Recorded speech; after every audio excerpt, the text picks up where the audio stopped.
that this would be a casual conversation. You know, something this week made me think about the show The View, and how it would be, you know, just a bunch of people sitting around, theoretically having coffee, or actually having coffee, and just talking about the things that nobody really thinks about when it comes to getting older.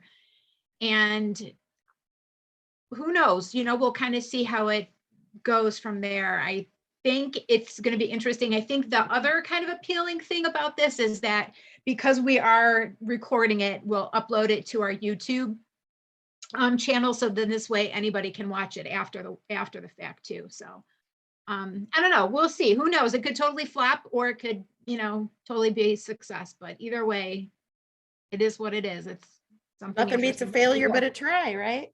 Right? Yeah. Yeah, exactly. You never know until we try. So I won't officially get started until 3:00 though, since that was That's the fine. time. We don't have anybody else. I know Carolyn's going to join us, and then Roberta has said that she was out of town, but she thought she could still join. So, and then Caryn Zwick is coming too. So anyway, so Okay. how's everything with you in the meantime? Life is life. It just keeps going, right? Yeah. I don't know. I did not do that. Shares. Oh, Mary, you shared your screen. No, that's me. I'm trying to get on. I don't see me though. Okay, hold on. I'm going to stop that. And then you want us to be able to see you? Yeah, I think that would be There. helpful. Okay, hold on. Okay. I just did ask to start video. So see if it comes up now. Okay. There you there go. we go. There's There you go. Thank you. Thank you. Okay. Now that's weird though. It says Mary, but that's Caryn. Huh. Interesting. Yeah, I saw Mary's. Oh, yeah. No, that's not right. Oh, that's interesting. Oh, I wonder if for some reason I gave the link that I did. Oh, that's all interesting. Okay. Huh. Interesting. Should I go out and come back in? No, I don't think so. I mean, unless you wanted to say Caryn, but that's so strange that I wonder how that happened. That's interesting. I wonder if when I just reused the link to register Mary, but that's odd that, because it's like, that's interesting. Huh. All right. Well, no, I mean, unless you wanted to say Caryn, that's, you know, fine. And we'll see what happens when Mary does actually get here. Well, I would like, well, because if people want to call me. Yeah, that's true. All right. Why don't you try it? Why All right, don't you try it? Yeah. All right. So I'll leave and I'll come back in. Okay. And I'll send you, you know what, in the meantime, I'll send you another link too, to see if Okay. that'll. All right. That sounds good.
Carolyn. Hey. Oh, your hair looks cute like that. Thanks. I have my rainbow headband for St. Patrick's Day. So we just had something interesting happen. So I must have reused the link to because I registered Mary. And Caryn Zwick actually it was Caryn who was here, but it actually said Mary's name on the, Interesting. yeah, it was weird. So Caryn backed out and I sent her and I copied the invitation again. So anyway, I don't know. It's kind of interesting. I'll have to like be sure to not, but it's not like I use the same email or anything, like. I think because because people have to register, like their individual email that Zoom sends out is like personalized, Okay. I think. But what's weird is like I couldn't register with my CPA email, but then you registered for me, but then I never like got the link. And so I ended up registering under like my personal email, and that's how I'm here. Interesting. Huh. So Okay, we'll have to figure that out. So I guess maybe it sounds like I can't really register people too, So, okay, now this is actually saying Mary Skib. I don't know, is it Mary or is it Caryn? We don't know.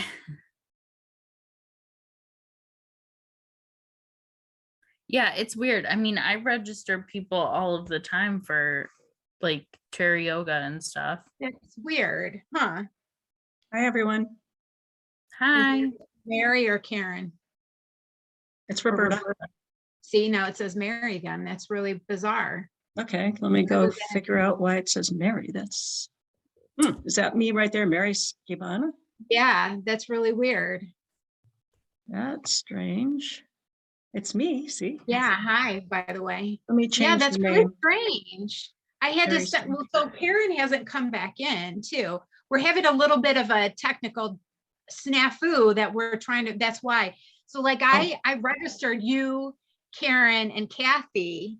Now Kathy got that's weird though, because Kathy got the right.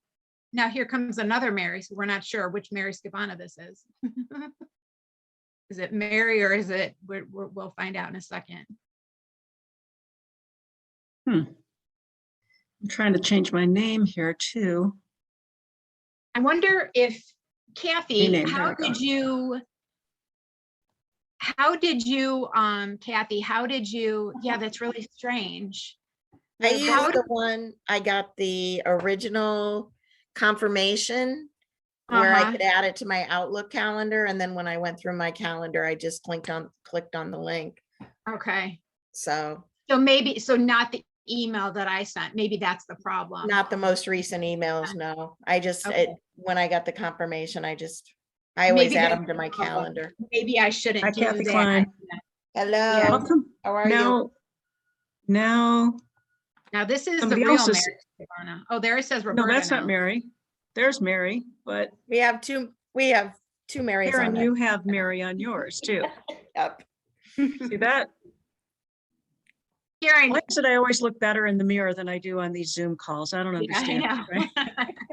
Caryn, print up a name, a plate with your name on it and just put it on the screen so that we know it's you. Well, I think users can rename themselves and also the hosts can rename. Okay, let Yeah, me you try can. that. Okay, hold on. Let me Hi, see. Karen. Yeah. Karen, rename okay. yourself. All right, I'm doing it right now. Caryn, I'm going to put you in. Okay, that's good. There, thanks, Carolyn. Okay. There All we right, go. so now I think we're ready to go. And Carolyn will edit all this whole thing out, right? So, I'm going to try to get you guys on my headset here. So it was on there. Hold on one second.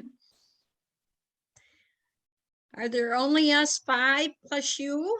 yes. Okay. Yeah, but that's fine because as always, you never know when you're starting something new or trying something, you never know how it's going to go, what it's going to be like. And all you can do is try. But the good thing is that we're recording this so that we'll upload it to our YouTube channel. So this way anybody can watch it later if they want. and I really do kind of think that I like this idea still, you know, I mean, I know it's a very vague, different kind of program in our world, but as I was telling Karen and, you know, or Carolyn and kind of you guys too, is that, you know, I really have always thought that nobody tells you how to get older. And right, isn't it so true though? Nobody tells you that. I mean, whether you're 18 or whether you're 80, you know, I think you always have to figure these things out yourself. And I think, you know, we have such a supportive network of peers and professionals that have advice, but I also didn't want it to be necessarily focused on any one industry, because I didn't want anybody to feel excluded in any way, you know, so I didn't want to have to worry about, oh, well, we have, you know, elder law this time, and we have Medicare this time, and we have home care this time, and then kind of tailoring the topic to or tailoring the program to the topic. We're just kind of going to go with the flow and, you know, generate some conversation and just kind of see what happens. So at any rate, that's kind of how we ended up here. I will kind of start with my initial thought so what we'll do every month is we'll start off with a little conversation starter. But first, Carol, I or want to, Therese, yeah, I just want to preface this. I am honored to be president of our association. I'm expecting some phone calls. So if I leave, okay. okay. Do you want me to keep you muted? So in case the phone rings? I can mute myself. Okay. I'll Okay. mute. Okay. So one of the things that I also wanted to be able to do was give a few of our former sponsors and current sponsors an opportunity to talk about themselves, because, you know, that's benefiting them, even though the industry isn't the focus of the program. I wanted to still be able to give them the opportunity. So let's go ahead and do that first, and then we'll go into my little conversation starter thing. So Roberta, do you want to start out first? Certainly. Thank you so much. Appreciate the invitation today too. And thank you. I recognize most of you on the call. So my name is Roberta Brofman. I'm a registered nurse, professional nurse, and I'm the owner of 5-Star Clinical Solutions. We're patient advocates helping healthcare consumers, like all of us are, to get the best possible care and turn that confusion that is our healthcare system into confidence. We prevent medical mistakes and potentially devastating situations and outcomes. So that's what we do. Awesome. Thank you. Karen? Thank you again, Teresa, I think this is a great venue, and hopefully you'll continue in the future and have a lot more participants. Yeah. My name is Caryn Zwick. I'm an independent agent with KAZ Company. You may have seen us advertise on Channel 3 and Channel 5. And what we do is we talk about various Medicare concerns. So we educate individuals, whether you're new to Medicare, turning 65, or coming off of a company plan. It's confusing. There are many nuances to Medicare, and my intention is to simplify it for you, and if appropriate, enroll you in a plan.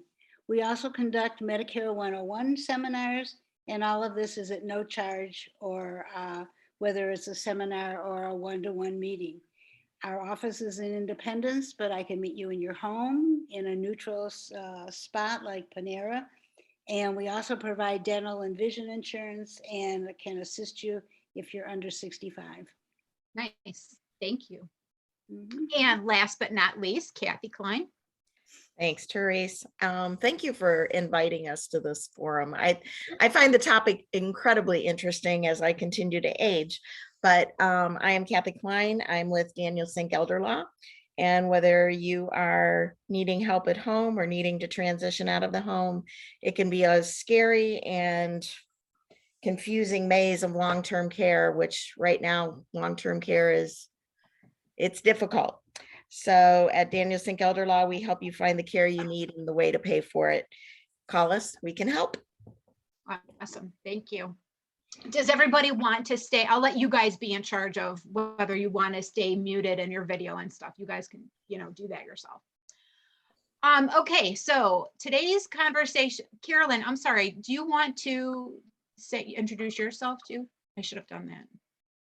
I don't know if she's paying attention so much. Oh, there she is. Yeah. Sure, I'm Sorry. here. Hi, I think I've met all of you maybe, but I'm Caryn Zwick. I'm CPA's program coordinator. Thank you, Carolyn. Okay, so today's conversation starter is, what is the best piece of advice that you've ever received related to getting older? And I'll go ahead and I'll start. I think the best piece of advice, I'm not really sure if anybody actually told me this, but I think my advice is, when people tell you things, listen. Because they're probably telling you that for a reason, because they've either experienced it themselves or they know somebody who has experienced it. And, just, as a homeowner, kind of going through everything myself, with, like, I had a major, demolition project last year. It was crazy. I mean, so again, we're talking about anything about getting older, but specifically, I think in relation to aging, I think is where a lot of the questions come up, because perhaps, I don't know, do we think we know it all by the time we get to be 50 or 60? I'm not really sure, so that's what my advice is, or the best piece of advice. Caryn, why don't you go? Because I know that and you also feel free to bounce around, with each other too, with the topics too. So if you want to add anything, feel free. So, but Caryn, go ahead. Well, I have a couple of things, but I'll start with, so I was living in a single home. It was, like most single homes, a basement, first floor, second floor, attic. And my partner, the man I was living with, passed away, and there I was by myself again in this home. And I woke up one morning, turned on the TV, and there was a woman talking about the best way to age successfully. And what she said was, one of the most important things is, do you have a community around you? Do you have somebody that you can say hello to every day? And I sat up and I said, no, I don't. And I had been talking to somebody else, a friend from many years, who lived at Acacia on the Green, which is where I ended up moving to. And I said, I've got to move. And for anybody who has been in a situation where they've had to make that decision, it's a very difficult decision. I lived in my home for 25 years. I loved my home, and I had neighbors that I knew, but we weren't really close. So I eventually moved to Acacia on the Green, where I have a community around me. I had 8 women over for dinner on Sunday, a group that gets together periodically. We have a book club. I walked this morning at the Acacia Metro Parks with another neighbor. So my life completely changed after I moved here, and all for the better. Caryn, if I could just add, I think one of the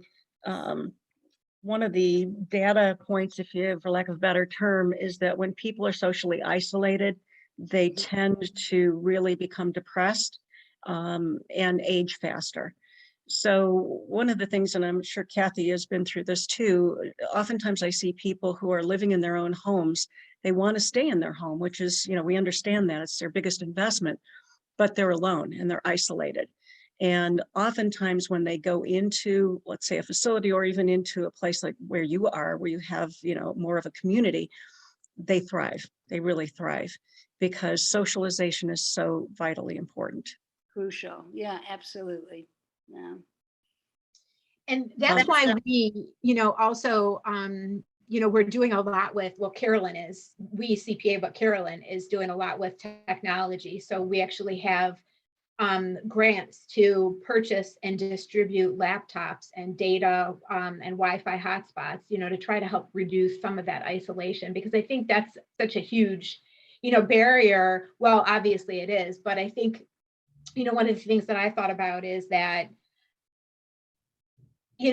somebody's reluctance to get on the internet is probably really about just nervousness, and not wanting to try something new maybe, or it just being scary. So we're hoping to break down that barrier a little bit too, so.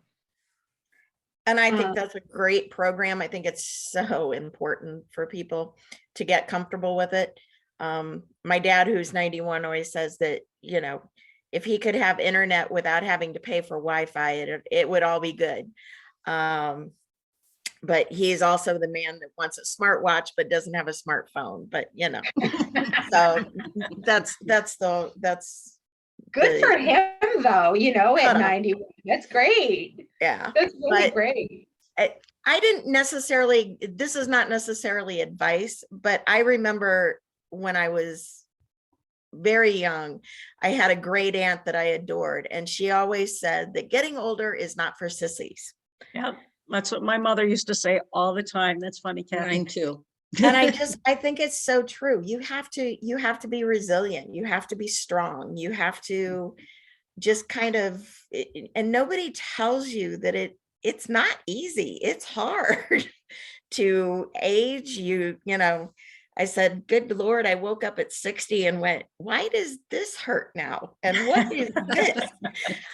And it's just, nobody ever tells you those things, that it is going to be harder. And I said, I'm this way at 60. What's it going to be like at 80?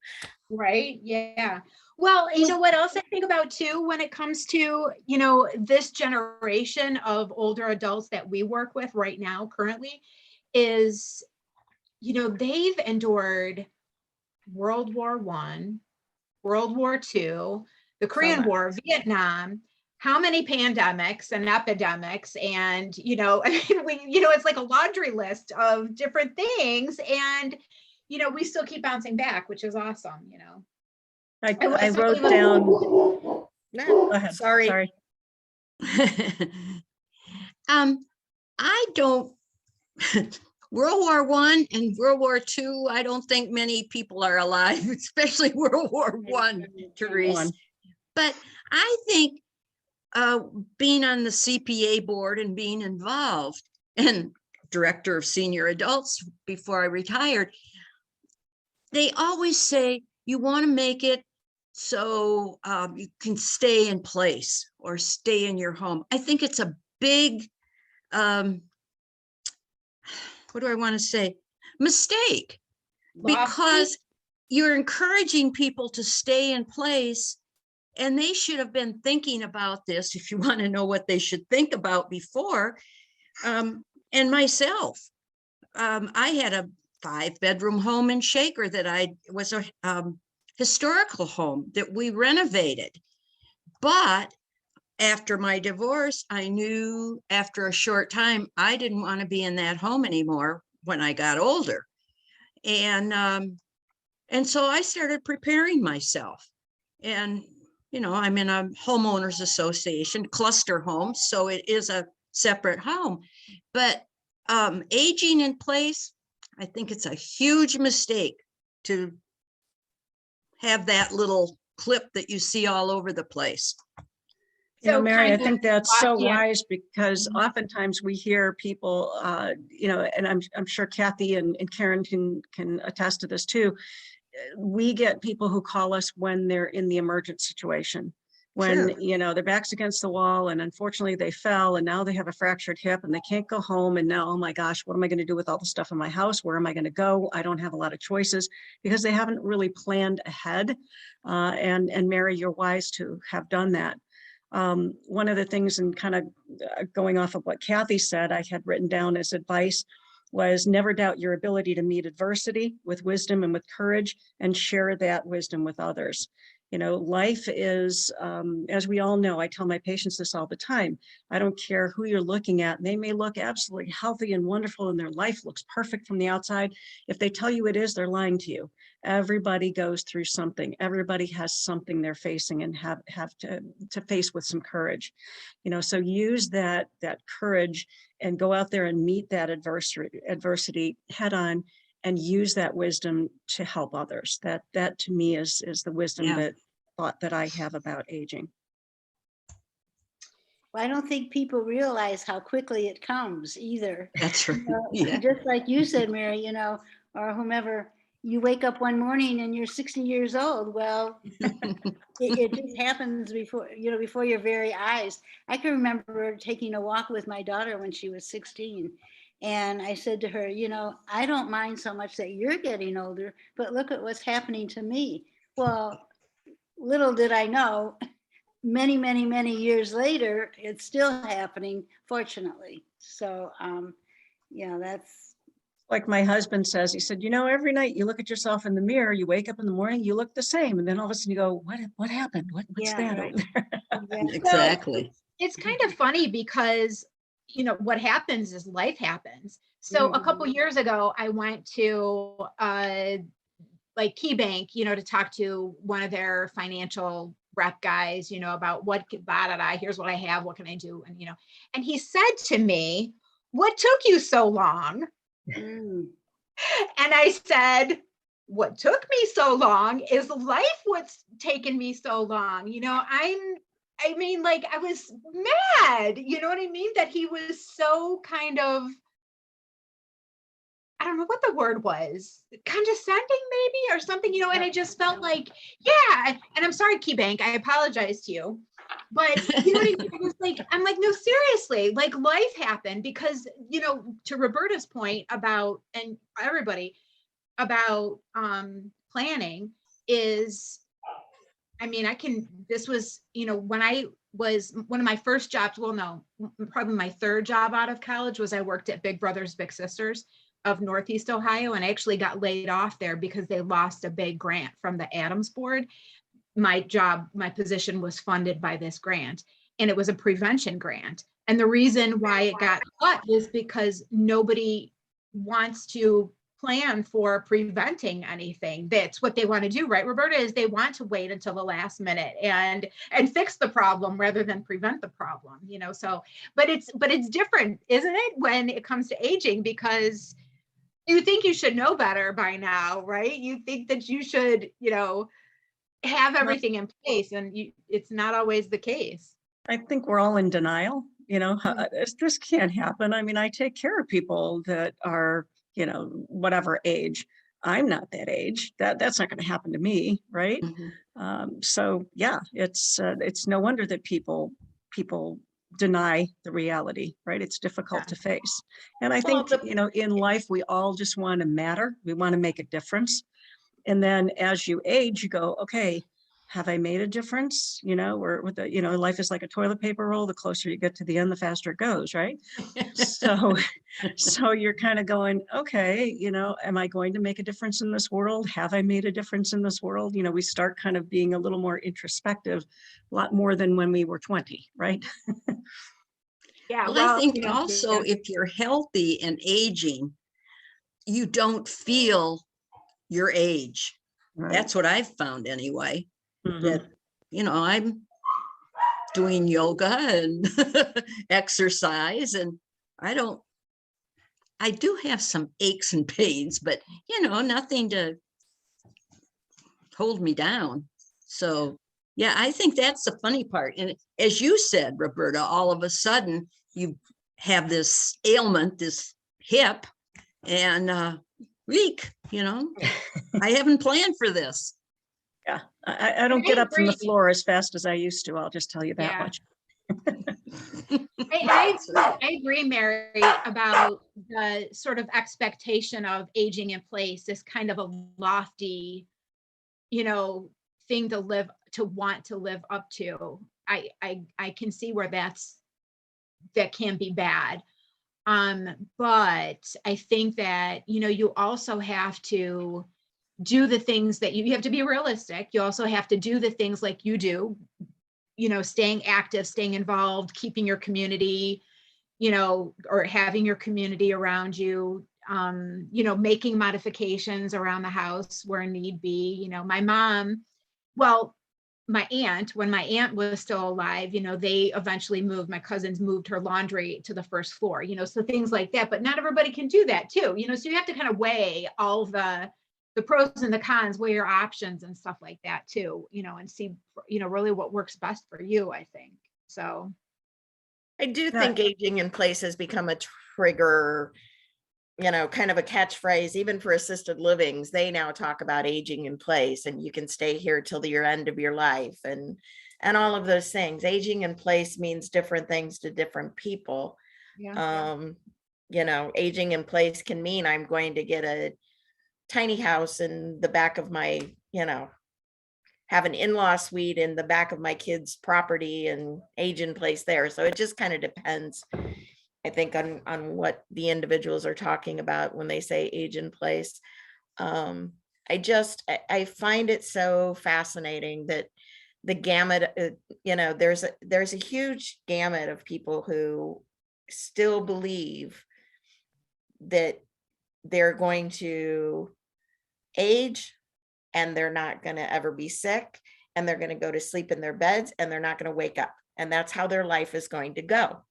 And I say it to my clients all the time when we are meeting, you didn't expect it to turn out this way. And I do think we all have that picture in our head, and we don't expect that we're going to get sick, and we don't expect that our spouse is going to pass away, or that we're going to lose a child, or any of those things. It's nothing more than hoping for the best. Everybody hopes for the best, and we're not going to plan for the worst. Yeah. And we should be planning for the worst and still hope for the best. But Right. Yeah, I think our culture, go ahead, Teresa. No, I was just saying that's true. We should be the other way around. Yeah. Well, and our culture, does not really revere and respect the elderly, so I think we all kind of go, ooh, I don't want to be old because, ooh, you don't see that people who are older being glamorized at all on TV or in movies or anything like that. I didn't realize, do you guys know who Elon Musk's mother is?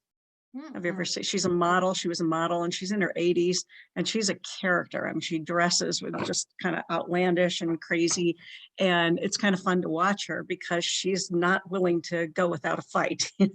She's going to make herself relevant regardless. But as much as we all say that we respect the elderly, I don't think that we as a culture really do. And I think that is what scares all of us. I'm going to become irrelevant is what it is, and disrespected. So that's not a comfortable thought.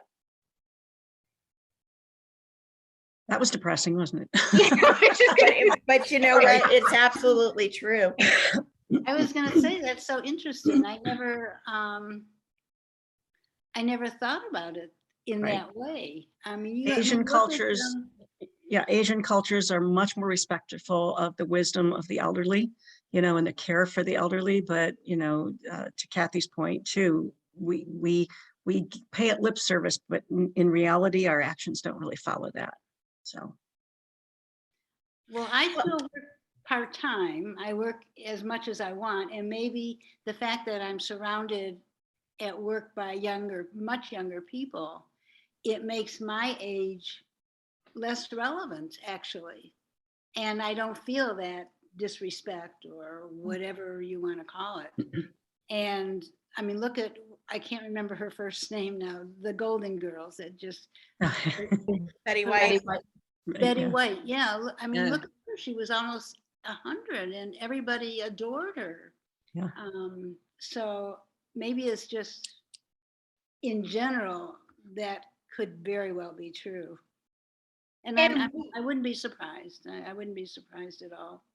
We definitely have a lot more positive, I don't know if that's the word, more prominent older role models too, like Betty White, Iris Apfel, all of the Golden Girls for that matter. I mean, back in the 80s, that was so maybe in a way it's, so I get, so it's more, but that's more like a pop culture thing than it is I think everybody, you're right though, Roberta, everybody wants to be like this young, hip, older adult. Nobody really, Well, Well, and as Google women, I think aging it's, and find out what it is. I mean, if you Google the word aging, half of the things that come up talk about how not to age. right. You know, it's all about skin products to make you look younger. It's all about all of that stuff if you Google the word aging, because we are so anti-aging in this culture. Yeah. If you look at Hollywood too, you know, the older, you know, the Tom Cruises, the Brad Pitts, the, you know, who's the 007 guy, you know, they're older and yet they're still, you know, macho and sexy, whatever. But the women, after about 20 something, you don't see them in anything anymore. You really don't. So it's a little bit different for women, I think, than for men as well. Sure, yeah, right. Isn't there sort of a thought about, you know, women letting themselves go versus an older guy being distinguished? You know, I mean, we don't want to get into that. I don't want to, you know, ruffle anybody's feathers. It's just, I think it's just interesting that, you know, we are really kind of, we have these things ingrained in our culture, whatever they may be, you know, and it's just kind of hard to get out of them. Absolutely. Yeah. It's interesting. So that being said, now what? Well, I think to Mary's point, Mary, you still do yoga. I do as well. I walk. I used to, when I was in my mid 30s, I started running, and I ran a lot. I ran 5 marathons, and I was a big time runner. Well, that's behind me now. I can no longer do that, but I can walk, and I can do yoga, and I can stretch, and I actually bought a Peloton when the pandemic began, and I didn't want to go to the gym. So I think staying physically active is so important, and that in part helps to keep you young.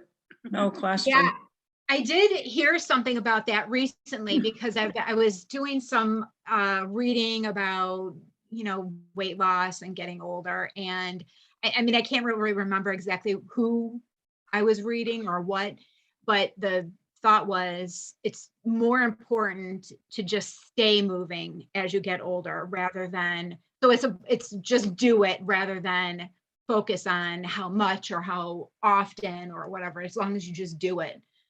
Exactly. Yeah, it's funny, as a nurse, I did home care for about, I don't know, 16 years. And I could always tell people before I knew anything else about them, I could always tell the people who had been active their whole lives versus those who had not. You know, they were in such better shape. They had more muscle mass, they had better balance.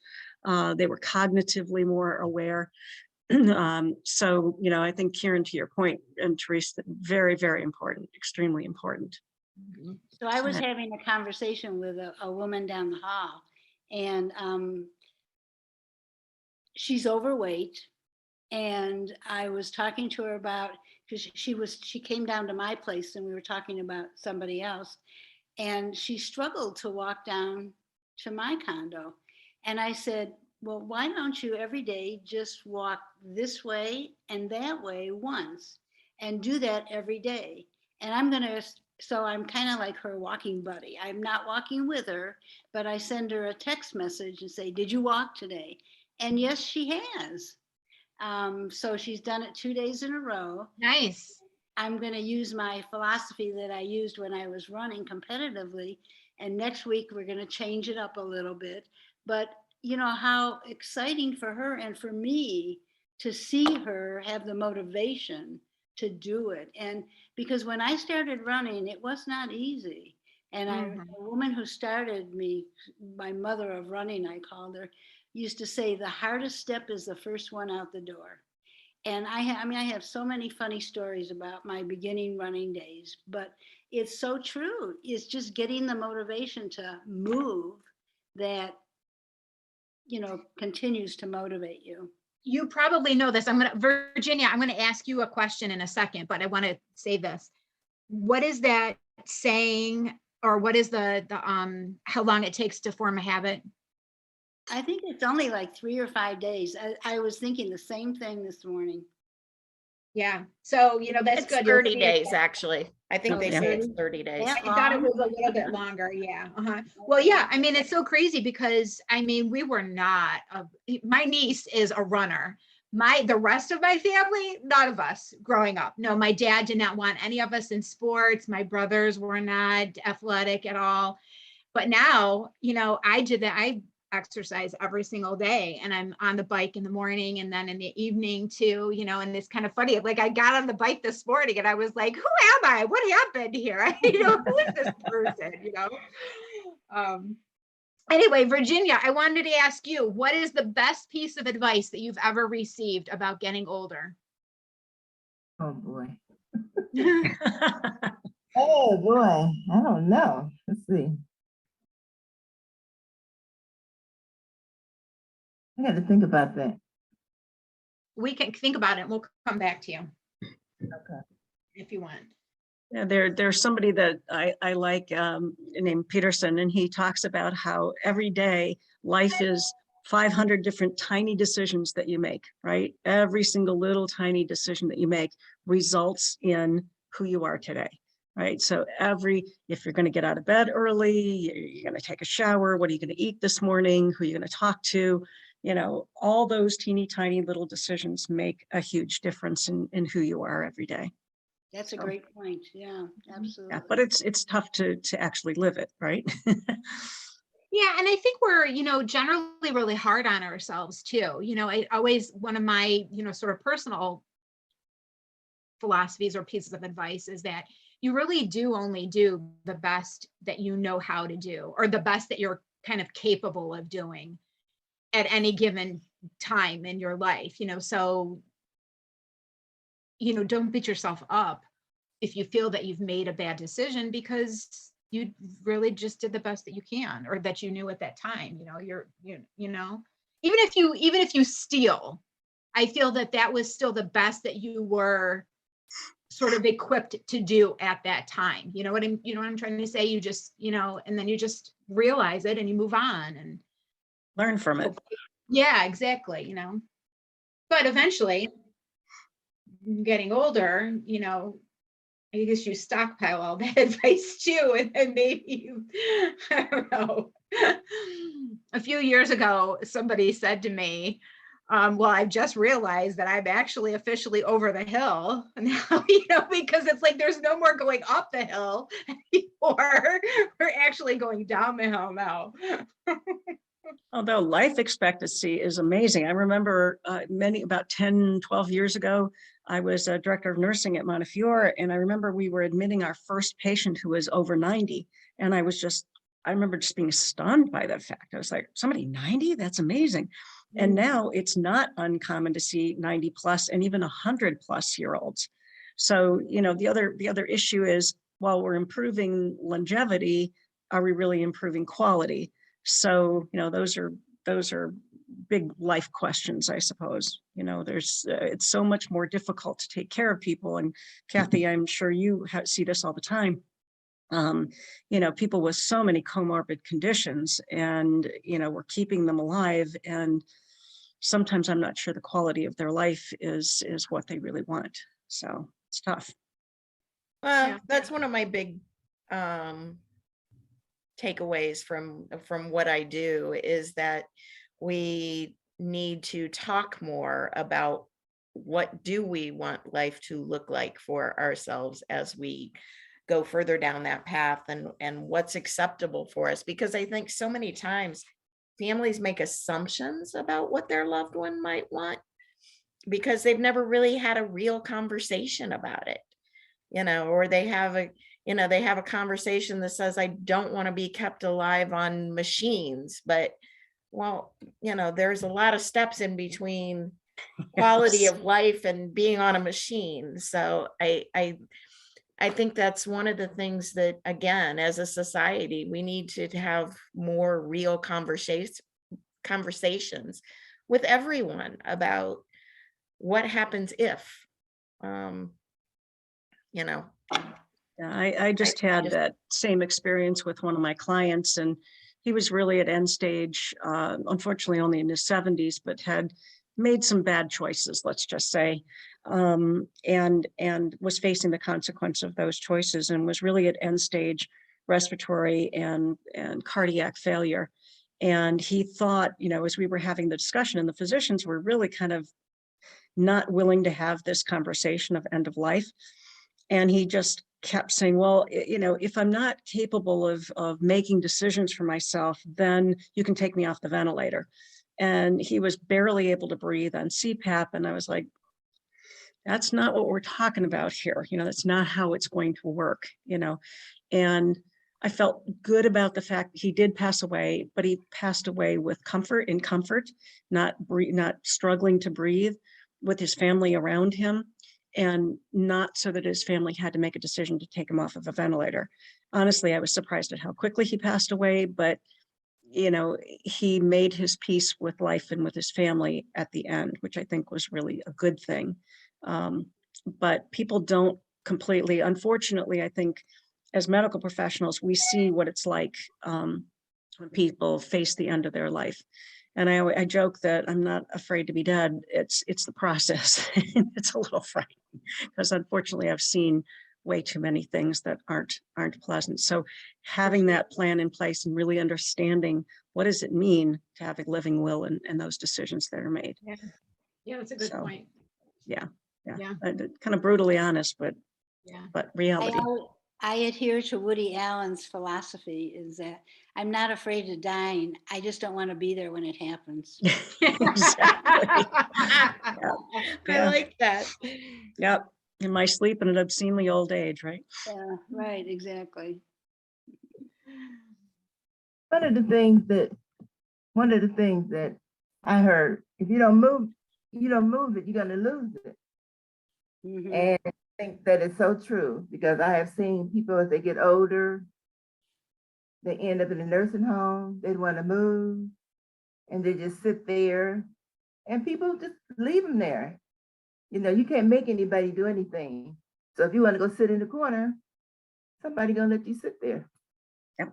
I have told my kids, I like to keep moving. So if you keep me sitting in the corner doing nothing, I want you to get me up and push me down the hallway to do something. But I want to be For you. moving. You know That's what? smart, Virginia. It is, yeah, because thinking back to my dad, when my dad was, before my dad passed away, he just had various mobility issues, some overall health issues, but the thing that he could not do well was walk. And we tried to encourage him to just walk down to the end of the driveway.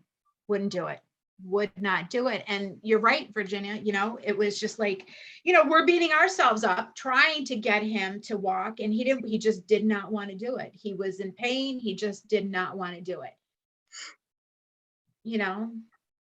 And, you talk about aging, it does get more difficult. I mean, I still am certified as a fitness trainer, used to teach classes in weight training and step aerobics and all kinds of stuff. And now I find myself going, get out there, go do what you're supposed to do because my hip hurts or my shoulder hurts. And, but it doesn't matter. You have to keep moving. You have to keep going, like Virginia said. And you can modify it. Yes. We've all had to make modifications as we've gotten older. We can't do what we did in our 20s, 30s, 40s, or even 50s for me. And so it's just, but like you say, Virginia and everybody else on the panel, the important thing is to do it. And no matter what your level or how you do it, just do it. Caryn, do you like your Peloton? I love it. Really? But I have to tell you, there are days I say to myself, do I have to do this or do I want to do this today? But when I get on, I love it. And then with the Peloton app, you've got yoga classes, strength training classes. So it's not just the bicycle, but yes, I do love it. I can do it, any time of the day or night. I find that there's a personality with some people are more stoic about things. And again, I'll equate this with my dad, who's 91, will not take an Advil, will not take a Tylenol, will not take, and I know he's in pain all the time. I know it because I can see it in his face. but he's really stoic. He never complains. Even if I point blank say to him, you know, are you in pain? He'll go, oh, my thumb hurts a little, or, you know, this hurts a little, or whatever. But I just think there's a type of a personality that they just keep going forward no matter what. No matter how much pain, no matter how much it hurts, they're just going to keep moving forward. And I think partially that's resilience, partially it's just the way they were raised. I'm not sure. You know, I was raised by him, and I'm pretty much, now I will take the ibuprofen and the Advil, but you know, it's like, I don't care if it hurts. I still got to do what I got to do. Yeah. Well, that generation, I think, Kathy, to your point, really went through, you know, I think Teresa, you mentioned World War II, the Depression, the Great Depression. They went through some very difficult times. And I'm not so sure that you know, I just think every generation looks back and says the same thing about the next generation, but we're kind of raising a bunch of wimps. I hate to say it, but not all, but they don't want any discomfort. I'm always amazed too at physicians who the minute you say, oh, this bothers me, or this is, you know, whatever, here's a medication for that. No, I don't need a medication for that. I just need some help getting through it. You know, yes, this hurts. And maybe to your point, Kathy, I'll take an Advil, but you know, I don't need, you know, some antidepressant. And I'm not dissing on antidepressants, don't get me wrong, but I think that we've gotten to the point where we think that we have to fix everything, that there's a solution, a quick fix solution to everything. And most of the time it's drugs. And that is not a good philosophy. So. Agreed. 100% agree with you. Yeah, absolutely. I think we are very, very, do you guys watch TV? The commercials, every other commercial is a medication commercial. Right. It's crazy. Yeah. Yep. Quick fixes. I just noticed that the other day. I'm like, what is this? You know, I when I get up 5:30, 5:45, I turn on the news immediately to see what's going on. And almost every commercial, something to do with health, prescriptions or whatever it might be. It's crazy. And do you know, the US and I think New Zealand are the only countries that allow advertising by pharmaceutical companies, and not to, you know, diss on any of them too, but yeah. And I think it's New Zealand, but I think New Zealand, they actually highly regulate it. But the reason we allow it is because somehow it was allowed to fall under the Freedom of Speech Act, that should be something that is talked about. And the person I was listening to, I can't remember who it was, but their point about the medication or about the commercials is that they always portray, you know, this happy, you know, picture perfect, take this medication and, you know, anyway, yeah, but you're right. Yeah, I think very, very much so. Getting more and more dependent on A lot of times, I think a lot of times the doctors are over medicating seniors. And sometimes I talk to somebody and say, oh, I just feel so dizzy or lightheaded, or I don't have any energy, you know. And I ask them about their medication, and they give me a list of all this medicine they're taking. And I said, you're probably taking too much medicine. Talk to your doctor. And I know my mom had that problem before she died. And I went and talked to her doctor about the medicine she was taking. And you can kind of change something. And sometimes the medicine might make you like dizzy or lightheaded during the day. Right. So if you take it at night. So that's what I do. I switch mine up.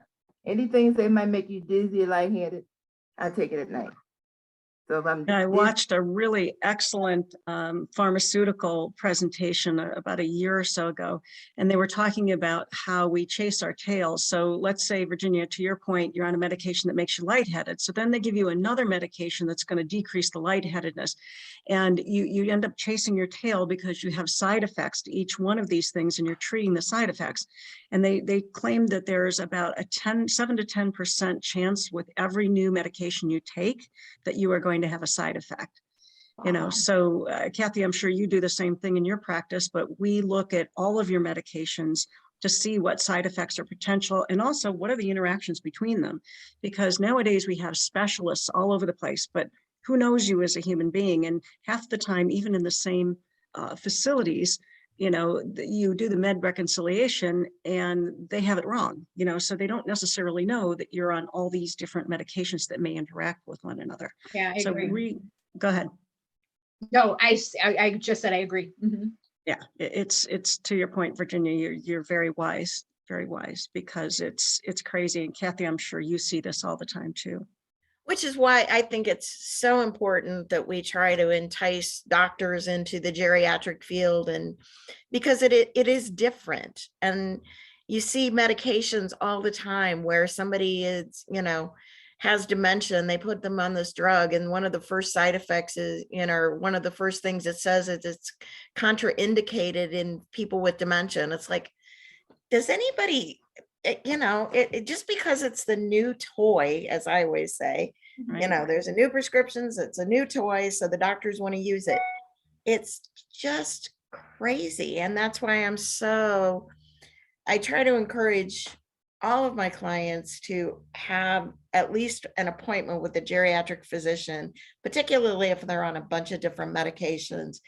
Have an appointment and just have them look at the medications. They're probably not going to change anything, but they might make recommendations to your primary care physician as to, you know, and let you know, well, maybe you should decrease this, or maybe you should change it to this, or whatever. But it's one of the big things that I just think we are missing in this country is everything is take a pill and it will be fixed. And really you're just treating symptoms, and then you got to treat the other symptoms that the pill causes, and it's crazy. Yeah, we don't, you know, Kathy, also you do the same thing as I, which is, you know, there's nobody who quarterbacks your care anymore. You know, we've gotten so many specialists that there's no, you know, it's rare to have a primary care physician who really knows everything about you and that you can get a phone call back from within, you know, 24 hours, 48 hours. You know, we're moving to concierge medicine, but we have so many layers of people who see us and treat us. And if you don't pay attention to your own care or have the ability to pay attention to your own care, you're in trouble. I have a personal story where I was on a medication that was an off-label use, and they told me to put, get this, 20 packets of Splenda in this medication that I swallow. It was a liquid to thicken it every day. What? And I did the math and I was like, that's thousands of packets of Splenda. This is insane. And I figured out I could use like gelatin, unflavored gelatin to thicken it. I told like 3 of my doctors about this. Do you know they continue to prescribe it the same way? I'm like, what are you guys thinking? No, I'm not kidding. But And Splenda is not, you know, they're Not proving that artificial sweeteners are not good for you. not at all. I mean, Can you? isn't thicket a thing still? I mean, I worked in a Yeah. nursing home in 93, and I know Yeah. of the product called Thicket. Yeah. And That's a good point. I could use that too. That's a great idea, Therese. But why what aren't was why aren't they prescribing that? I don't know. I mean, it just has to be thickened because it's supposed to coat my throat. So, Huh. and I'm just like, and I've said this to like 3 of these gastroenterologists, you know, you could prescribe it instead of Splenda. Isn't that like kind of not a good idea?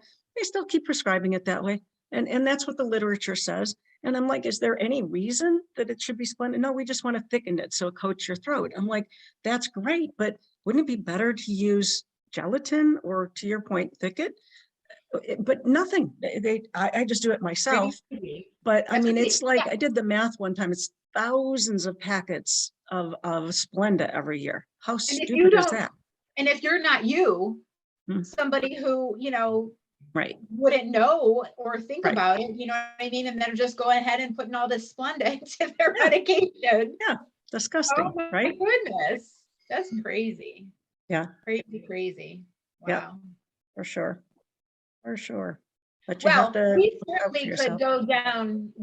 could go down that rabbit hole too, because when you think about it, I mean, we won't, but when you think about it, you know, medication, like, you know, one of the things that they always say about the current generations. My grandma ate bacon and eggs for breakfast every day, Yep. and Oh, lived to all the be time. 105.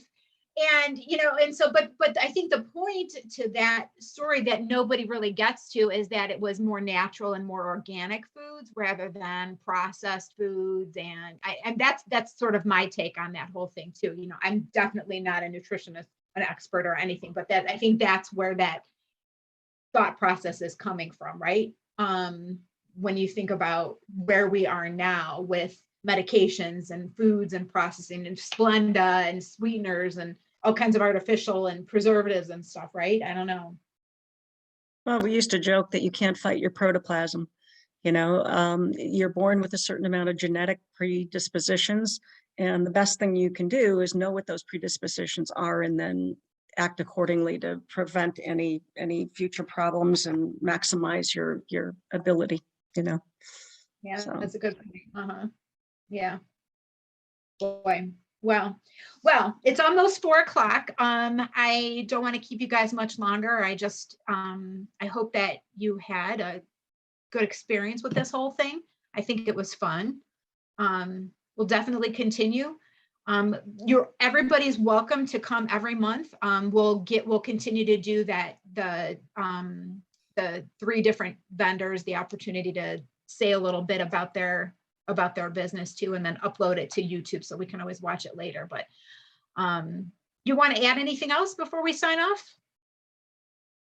I think this was great. I hope you do continue Good. it, get more participation, but I think the It'll be, feedback. well, you know what, it'll be interesting too, because, Zoom calls are always a little difficult because so maybe eventually it'll become less free flowing and it'll be more formalized in the sense where we'll ask people to raise their hands and stuff like that. I don't know. I'm kind of, just right now, winging it, I guess. So it'll be interesting to see how it ends up going. If we do have a group of 10 or 20 people on a call, how will that affect the dynamic of everybody being able to speak? Maybe we can break out into chat rooms and things like that too. Who knows? We'll see. So Please send us the links in the future, Therese, okay? okay, I will. Yep. Yeah, good. All right, you guys have a wonderful day. Enjoy the weather today. I think it's supposed to rain this weekend, but that's all right. It's better than snow, right? That's all we can ask for. I'm in Vegas, so I'm enjoying the 80-degree Awesome. weather. Good. Enjoy. All right, Enjoy. guys. All right, we'll talk to you all soon. Thank you you. so much. Bye-bye.